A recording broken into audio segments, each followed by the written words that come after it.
ായിരിക്കട്ടെ. എൻ്റെ പേര് Steffi Thomas. ഞാൻ ബൈറ്റിലിൽ നിന്നാണ് വരുന്നത്. സെൻറ്റ് റാഫേൽസ് ചർച്ച് തൈക്കുട ഇടവകമാണ്. ഞാനിപ്പോൾ MSW കോഴ്സ് പഠിക്കുകയാണ്, സെക്കൻഡ് ഇയർ.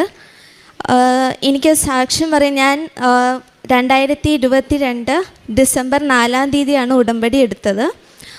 ആദ്യം പറയാനുണ്ടെന്ന് വെച്ചാൽ എനിക്ക് 21 വർഷമായിട്ട് കഠിനമായ വയറുവേദനയുള്ള ആളായിരുന്നു. അതായത് ഏത് ഭക്ഷണം കഴിച്ചാലും എനിക്ക് പെട്ടെന്ന് ഗ്യാസ് കയറുകയും അതിനെ സംബന്ധമായിട്ട് എനിക്ക് കഠിന വയറുവേദന വരികയും പിന്നെ ടോയ്ലറ്റിൽ പോകാൻ ബുദ്ധിമുട്ട് വരികയും ചെയ്യുന്ന അവസ്ഥയുണ്ടായിരുന്നു. എനിക്ക് പ്രത്യേകമായിട്ട് എനിക്ക് ചിക്കൻ എപ്പോൾ കഴിച്ചാലും അപ്പോൾ തന്നെ എനിക്ക് വയറുവേദന വന്ന് ഭയങ്കര ബുദ്ധിമുട്ടായിരുന്നു. അപ്പോൾ ആ വയറുവേദന എന്ന് പറഞ്ഞാൽ എനിക്ക് മരിച്ചു പോകുന്ന അവസ്ഥ പോലത്തെ ഒരു വേദനയായിരുന്നു. അപ്പം മമ്മിക്ക് മാത്രമേ അറിയുള്ളൂ ആ വേദന, കാരണം മമ്മിയാണ് കൂടുതലും അത് കണ്ടിട്ടുള്ളത്. അപ്പോൾ എനിക്ക് പുറത്തൊക്കെ പോകുമ്പോഴായാലും എനിക്ക് മറ്റുള്ളവർ അങ്ങനത്തെ ഫുഡൊക്കെ കഴിക്കുമ്പോൾ എനിക്കും ഭയങ്കര വിഷമമായിരുന്നു. കാരണം എനിക്ക് പേടിയായിരുന്നു ചില ഫുഡുകൾ കഴിക്കാൻ. കാരണം ഈ വയറുവേദന പുറത്ത് ഇതുവരെ എനിക്ക് ആ വീട്ടിൽ മാത്രമേ ഈ വയറുവേദന വന്നിട്ടുള്ളൂ. ദൈവം സഹായിച്ച് പുറത്ത് ഇതുവരെ എനിക്ക് വന്നിട്ടില്ല. അങ്ങനെ വരല്ലേ എന്ന് വിചാരിച്ചുകൊണ്ട് ഞാൻ കുറേ ഫുഡ് ഞാൻ കഴിക്കാണ്ടിരുന്നിട്ടുണ്ട്. അതുകൊണ്ട് തന്നെ പണ്ടത്തെ ഫോട്ടോ നോക്കിയാലും എനിക്ക് ഭയങ്കര മെലിഞ്ഞിട്ടായിരുന്നു ഞാൻ ഇരുന്നത്. ഒന്നും കഴിക്കാൻ പറ്റൂലായിരുന്നു. ഉടമ്പടി എടുത്തതിന് ശേഷം ഞാൻ ഉടമ്പടി എടുത്തു. അപ്പം തന്നെ എനിക്ക് അതിൻ്റെ റിസൾട്ട് വന്നു. എനിക്ക് ചിക്കൻ കഴിക്കാൻ പറ്റുന്നുണ്ട്. ഇപ്പോൾ എന്ത് ഭക്ഷണം കഴിച്ചാലും എനിക്കിപ്പോൾ ഗ്യാസിൻ്റെ പ്രോബ്ലം തന്നെയില്ല. ദൈവത്തിന് 1000 നന്ദിയുണ്ട്. അതിന് ഞാനാണെങ്കിൽ എപ്പോഴും ഉടമ്പടിയുടെ ഉപ്പ് ഞാൻ വെള്ളത്തിൽ കലക്കി കുടിക്കുമായിരുന്നു. പിന്നെ ഉടമ്പടി തൈലം അപ്ലൈ ചെയ്യുമായിരുന്നു. പിന്നെ ഞാനാണെങ്കിൽ ധ്യാനം കൂടുമായിരുന്നു. ഡെയിലി ഞാൻ സാക്ഷ്യം കേട്ട് പ്രാർത്ഥിക്കുമായിരുന്നു. അതിൻ്റെ ഫലമായി എനിക്ക് ഇതുവരെ എനിക്ക് ആ വയറുവേദന വന്നിട്ടില്ല. രണ്ടാമത് എനിക്ക് പറയാനുണ്ടായെന്ന് വെച്ചാൽ 1.5 മാസമായിട്ട് എനിക്ക് എൻ്റെ ബോഡിയിലൊരു പാർട്ടിൽ എനിക്ക് മുഖക്കുരു എന്ന പോലത്തെ വലിയ വലിയ കുരുക്കൾ വരുമായിരുന്നു. അത് പൊട്ടുകയും അതിൻ്റെ അകത്തുനിന്ന് വെള്ളം വരുന്ന ഭയങ്കര അസ്വസ്ഥമാവുകയും ചെയ്യുമായിരുന്നു. അപ്പോൾ ഞാൻ ഒരിക്കൽ ഗൈനക്കിനെ കാണാൻ പോയി. അപ്പോൾ അവിടുത്തെ ഡോക്ടർ എൻ്റെ അടുത്ത് വന്നു. അവിടെ ടെസ്റ്റ് ചെയ്തപ്പോൾ എന്നോട് പറഞ്ഞ എന്താണെന്ന് വെച്ചാൽ എൻ്റെ ബ്ലഡിൻ്റെ ഷുഗർ കണ്ടൻറ്റ് കൂടുമ്പോൾ ആ കുരുക്കൾ വരികയും അത് പൊട്ടുകയും ചെയ്യുമെന്നായിരുന്നു പറഞ്ഞത്. എന്നിട്ട് ഡോക്ടർ പരിഹാരമായിട്ട് പറഞ്ഞ എന്താണെന്ന് വെച്ചാൽ ഷുഗർ ഫുള്ളായിട്ട് എൻ്റെ ജീവിതത്തിൽ നിന്ന് കട്ട് ചെയ്യണം എന്നാണ് പറഞ്ഞത്. ഷുഗർ കണ്ടൻറ്റ് ഒരിക്കലും എൻ്റെ ശരീരത്തിനുള്ളിൽ കയറ്റില്ലെന്ന് മാത്രമാണ് എന്നോട് പറഞ്ഞത്. അപ്പം ഞാനതനുസരിച്ചു. ഒരാഴ്ച അത് പറ്റി. കാരണം എന്നെ സംബന്ധിച്ച് ഷുഗർ എന്ന് പറഞ്ഞാൽ എനിക്ക് ജീവനായിരുന്നു. ഞാൻ സ്വീറ്റ്സ് കുറേ കഴിക്കുമായിരുന്നു. അത് കഴിഞ്ഞിട്ട് ഉടമ്പടി എടുത്തതിന് ശേഷം ഒരാഴ്ച കഴിഞ്ഞപ്പോൾ ഞാൻ ഒന്ന് ട്രൈ ചെയ്യാൻ വേണ്ടി, കാരണം ഉടമ്പടി എടുത്താണല്ലോ മാതാവ് എൻ്റെ കൂടെ ഉണ്ടെന്ന് വിശ്വാസം ഉണ്ടായിട്ട് ഞാനാണെങ്കിൽ മധുരം കഴിച്ചു നോക്കാമെന്ന് വിചാരിച്ചു. അപ്പം ഞാൻ കേക്കും മറ്റ് മധുര വസ്തുക്കളും കഴിച്ചു നോക്കി. ഒരാഴ്ചയായിട്ട് എനിക്ക് അവിടെ കുരുക്കളൊന്നും വന്നില്ല. എന്നിട്ട് എനിക്ക് ചെറിയ ഡൗട്ട് ഉണ്ടായിരുന്നു. അതുകൊണ്ട് ഞാൻ മമ്മിയുടെ അടുത്ത് പറഞ്ഞു. അപ്പോൾ മമ്മി പറഞ്ഞു നമുക്ക് നോക്കാം. അത് കഴിഞ്ഞിട്ട് ഞാൻ ഷുഗർ കഴിച്ചു നോക്കി. ഇതുവരെ എനിക്ക് അവിടെ കുരുക്കൾ വന്നിട്ടില്ല. ഇപ്പം ഞാൻ കുറേ കഴിക്കുന്നുണ്ട്, എനിക്കൊരു പ്രശ്നം അവിടെ വന്നില്ല. അപ്പം ഞാൻ എന്താ ചെയ്തതെന്ന് വെച്ചാൽ അവിടെ കുരുക്കൾ വന്ന ആ ഭാഗങ്ങളെല്ലാം ഞാൻ ഡെയിലി ഉടമ്പടി തൈലം അപ്ലൈ ചെയ്ത് ഉടമ്പടി പ്രാർത്ഥന ചൊല്ലി പ്രാർത്ഥിക്കുമായിരുന്നു. ഈശോയ്ക്ക് സമർപ്പിച്ച് ഇതൊന്ന് മാറ്റി തന്നെ, കാരണം ഭയങ്കര അസ്വസ്ഥതയായിരുന്നു എനിക്ക് അവിടെ.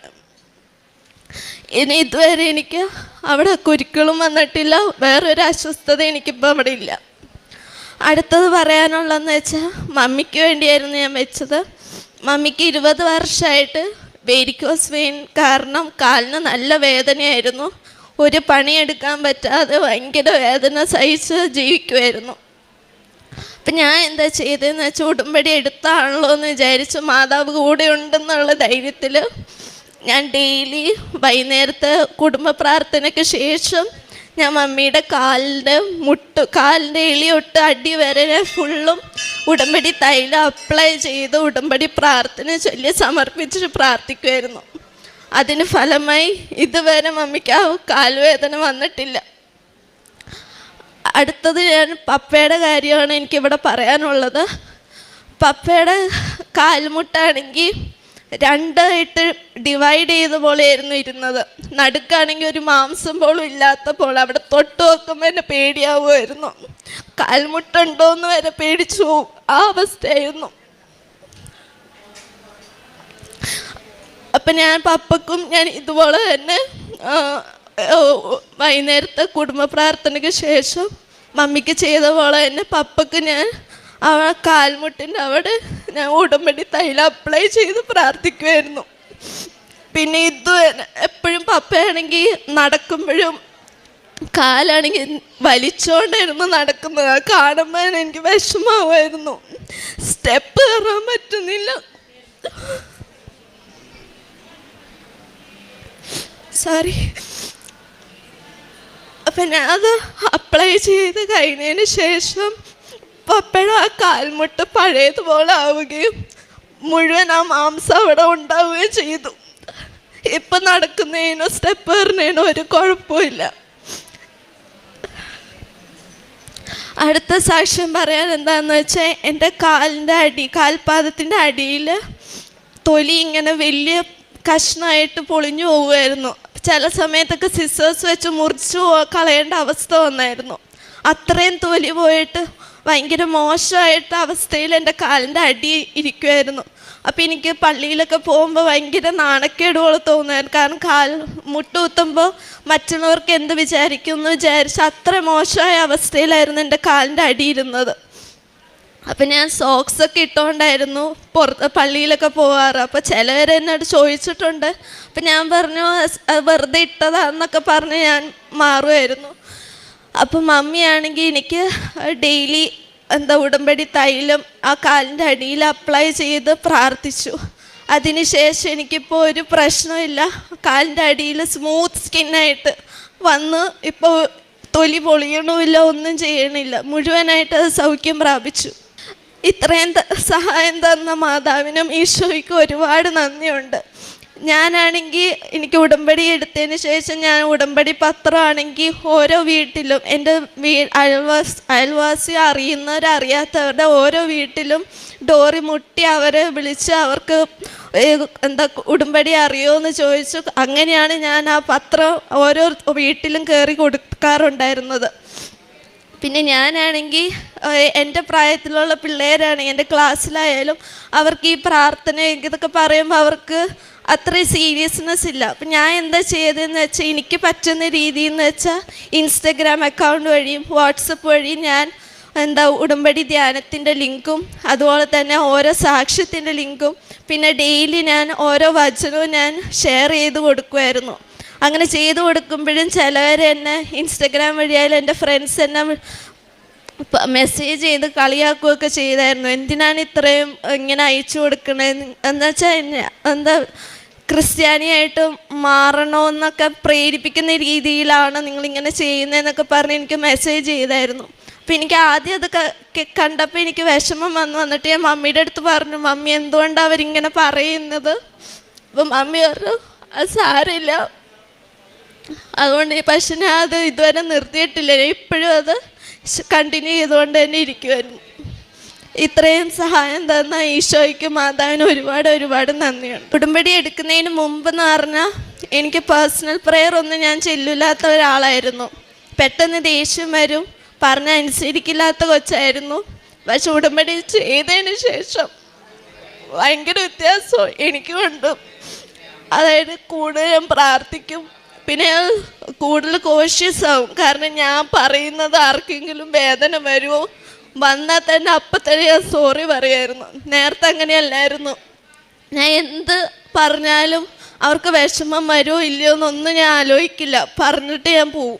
പക്ഷെ ഇപ്പം അങ്ങനെയല്ല. ഇപ്പം ഞാൻ എന്ത് പറഞ്ഞാലും എനിക്കത് അപ്പം തന്നെ മനസ്സിലാവും ഞാൻ ചെയ്തത് തെറ്റാണ്. അപ്പം തന്നെ ആളോട് ഞാൻ നേരെ പോയി സോറി പറയുകയും ചെയ്യും. നിയമാവർത്തന പുസ്തകം 32-ാം അധ്യായം 39 തിരുവചനം അരുളി ചെയ്യുന്നു, ഇതാ ഞാനാണ്, ഞാൻ മാത്രമാണ് ദൈവം, ഞാനല്ലാതെ വേറെ ദൈവമില്ല. കൊല്ലുന്നതും ജീവിപ്പിക്കുന്നതും ഞാൻ, മുറിവേൽപ്പിക്കുന്നതും സുഖപ്പെടുത്തുന്നതും ഞാൻ തന്നെ. സ്റ്റെഫി ഇന്നിവിടെ വന്ന് അനുഭവ സാക്ഷ്യം പങ്കുവയ്ക്കുമ്പോൾ തൻ്റെ ജീവിതത്തിൽ തന്നെ പല ഹോസ്പിറ്റലുകളും കൈവിട്ടപ്പോൾ, പല ചികിത്സാ രീതികളും തനിക്ക് പ്രയോജനപ്രദമാകാതെ വന്നപ്പോൾ 21 വർഷമായിട്ട് താൻ അനുഭവിച്ചു കൊണ്ടിരുന്ന അസ്വസ്ഥത, തനിക്കൊന്നും കഴിക്കാൻ സാധിക്കാത്ത അവസ്ഥ, ഏത് ഭക്ഷണം കഴിച്ചാലും അതികഠിനമായിട്ടുള്ള വയറുവേദന, മരണവേദനയുടെ പോലെയുള്ള വയറുവേദന. അപ്പോൾ ഈ ഒരു അവസ്ഥയിൽ ഉടമ്പടിയിലൂടെ എങ്ങനെയാണ് ഉടമ്പടി നേർച്ച വസ്തുക്കൾ താൻ ഉപയോഗിക്കുന്നു, അതുപോലെ ബഹുമാനപ്പെട്ട VP ജോസഫ് അച്ഛൻ്റെ ഉടമ്പടി ധ്യാനങ്ങളൊക്കെ അതിലെല്ലാം അപ്ഡേഷനുണ്ട്. അപ്പോഴിങ്ങനെ ഉടമ്പടിയുടേതായ ഒരു ജീവിതം ഈ മകൾ മുമ്പോട്ട് നയിക്കുമ്പോൾ, ഞാൻ നല്ല കുട്ടി അല്ലായിരുന്നു, ഇന്നിപ്പോൾ ഉടമ്പടി എന്നെ ഈശോയ്ക്ക് ഇഷ്ടപ്പെട്ട ഒരു മകളാക്കി, എൻ്റെ ജീവിതത്തിൽ എനിക്ക് വന്ന മാറ്റം എന്തൊക്കെ, ഇതൊക്കെ സ്റ്റെഫി തോമസ് തന്നെയാണ് ഇവിടെ പങ്കുവെച്ചത്. അപ്പോൾ ഈ ഒരു മാറ്റം ഈ മകളുടെ ആത്മീയ ജീവിതത്തിൽ വന്നപ്പോൾ അത് പിന്നീട് എങ്ങനെയാണ് ഈശോ ഈ മകളെ തൊട്ട് സുഖപ്പെടുത്തുന്ന ഒരു കൃപയാക്കി ഈ മകൾക്ക് തന്നെ അനുഭവപ്പെടുന്നത്. ഇന്ന് തനിക്ക് ഏത് ഭക്ഷണവും കഴിക്കാം, തൻ്റെ ആ ഒരു അവസ്ഥകളെല്ലാം ഇന്ന് മാറിയിരിക്കുന്നു. വീണ്ടും തനിക്ക് തന്നെ രോഗസൗഖ്യം കിട്ടിയത് ഉടമ്പടി തൈലത്തിലൂടെ. എങ്ങനെയാണ് തന്നോട് ഷുഗർ ഒരിക്കലും കഴിക്കരുത് ഇനി എന്ന് പറഞ്ഞ ഒരവസ്ഥയിൽ നിന്ന് താനിപ്പോൾ ഷുഗർ വളരെ നല്ല രീതിയിൽ തന്നെ താൻ കഴിച്ചുകൊണ്ടിരുന്നത് പോലെ തന്നെ എല്ലാ ഷുഗർ അടങ്ങിയ പദാർത്ഥങ്ങളും താൻ കഴിക്കാൻ തുടങ്ങി. തനിക്ക് യാതൊരു കുഴപ്പവുമില്ല. വീണ്ടും തൻ്റെ പപ്പയുടെയും അമ്മയുടെയും കാര്യം, തൻ്റെ കാൽപാദത്തിനുണ്ടായിരുന്ന അസ്വസ്ഥതകൾ, ഇങ്ങനെയൊക്കെ ഈ മകൾ പറയുന്നുണ്ട്. ഇന്ന് MSW പഠിക്കുന്ന കുട്ടിയാണ്. ഒന്നും അറിയില്ലാത്ത മക്കളല്ല ഇന്നിവിടെ വന്ന് സാക്ഷ്യം പറയുക.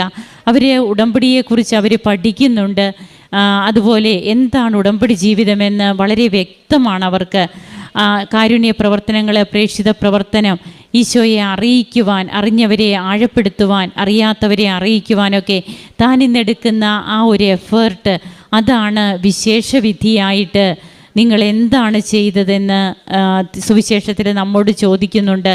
ഇവിടെ വിശേഷവിധിയായിട്ട് ഓരോ മക്കളും എങ്ങനെ അവരും വ്യക്തിപരമായിട്ട് മാറുന്നു, അവരുടെ ജീവിത പ്രവർത്തനങ്ങളിൽ എങ്ങനെയാണ് മാറ്റം വരുന്നത്, ഇതൊക്കെയാണ് നമുക്കിന്നിവിടെ കാണുവാനും കേൾക്കുവാനും അനുഭവിക്കുവാനും ഒക്കെ കഴിയുന്നത്. അങ്ങനെ തൻ്റെ ജീവിതത്തിൽ ഇന്ന് ഈശോയ്ക്ക് കൊടുക്കുന്ന സ്ഥാനം പരിശുദ്ധ അമ്മയിലൂടെ മാത്രമാണ് തനിക്ക് കിട്ടിയ കൃപകൾ മാത്രമാണ് തനിക്കിവിടെ പറയാനുള്ളതെന്നൊക്കെ പറയുമ്പോൾ തിരുവചനം നമ്മോട് അരുളി ചെയ്യുന്നു, അവിടുന്ന് അവനെ മരുഭൂമിയിൽ ശൂന്യത ഓരിയിടുന്ന മണലാരണ്യത്തിൽ കണ്ടെത്തി, അവനെ വാരിപ്പുണർന്ന് താല്പര്യപൂർവ്വം പരിചരിച്ച് തൻ്റെ കണ്ണിലുണ്ണിയായി സൂക്ഷിച്ചു. നിയമാവർത്തന പുസ്തകത്തിൽ തന്നെ 32:10 പറയുന്ന തിരുവചനങ്ങളാണ്. ഇങ്ങനെ കണ്ണിലുണ്ണിയായിട്ട് നമ്മെ കരുതി കാത്തു സംരക്ഷിക്കുന്ന ദൈവത്തിൻ്റെ സ്നേഹം മാത്രമാണ് എത്രയോ വർഷങ്ങളായിട്ട് മാറാത്ത പല രോഗങ്ങളും സമയ ചുരുക്കത്തിൻ്റെ അമ്മ.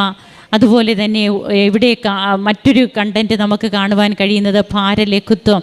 ഇതൊന്നും ഒരിക്കലും മാറില്ല തൻ്റെ ജീവിതത്തിലെന്ന് വിചാരിച്ച് അത്രയേറെ വിഷമത്തോടെ നടന്നിരുന്ന ഒരവസ്ഥയിൽ നിന്നാണ് ഇന്ന് സന്തോഷത്തോടെ ഇവിടെ വന്നു നിന്ന് ദൈവത്തെ മഹത്വപ്പെടുത്തുന്നത്. നമുക്ക് സ്റ്റെഫിയോടും കുടുംബത്തോടുമൊപ്പം കരങ്ങളടിച്ച് ഈശോയ്ക്കും അമ്മയ്ക്കും നന്ദി പറയാം. യേശുവേ നന്ദി, യേശുവേ സ്തുതി, യേശുവേ ആരാധന.